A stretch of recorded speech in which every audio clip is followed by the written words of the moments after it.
I'm Jon Hoffman, and this is the UC Gill Tract Community Farm, and this is our 5th year. So tell me a little bit more about the farm. The farm is a collaborative effort between UC Berkeley and the community.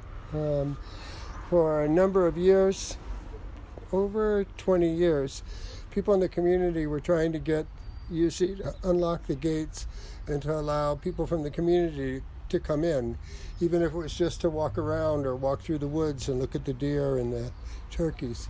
But UC refused. So it got to a point after all these years of trying to negotiate where we heard that they had plans to develop it, scrape off the topsoil and pour cement and build a shopping mall and housing here.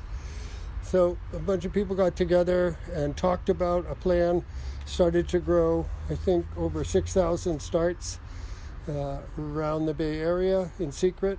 And then on Earth Day of 2012, we marched up to the gates, cut open the lock, and went ahead and made beds and planted 2 acres of vegetables.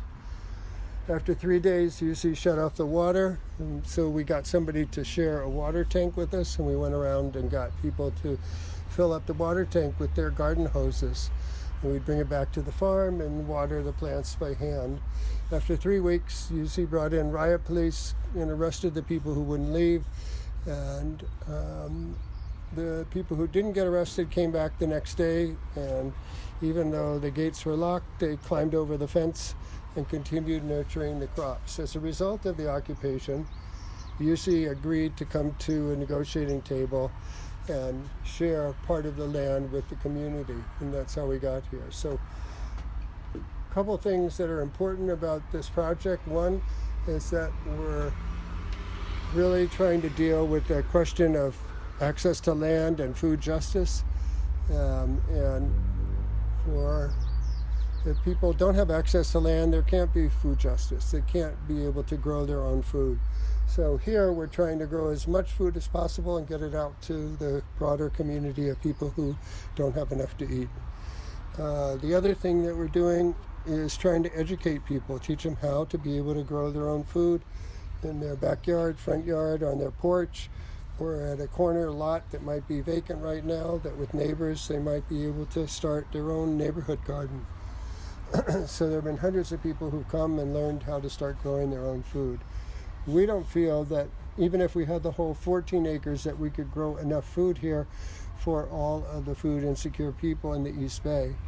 But still, by doing what we're doing, we can act as a catalyst and help encourage other people to be able to start projects similar to this all up and down the East Bay. That's so cool.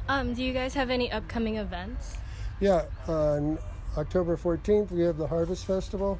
That'll be from 9 to 4 with activities all day for kids and people working farming together. And then there'll be,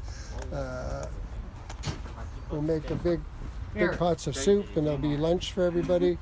And then after that, we'll have a panel on the question of how urban agriculture can help cool the planet. Like, what's the relationship between us turning empty lot green with the whole climate chaos that's happening? How does that help? How does that sequester soil carbon into the soil? So that'll be an interesting workshop, both from people who work with their hands in the field, as well as Miguel Altieri, a professor from UC Berkeley, who talks about urban agriculture a lot. Okay, thank you. You're welcome.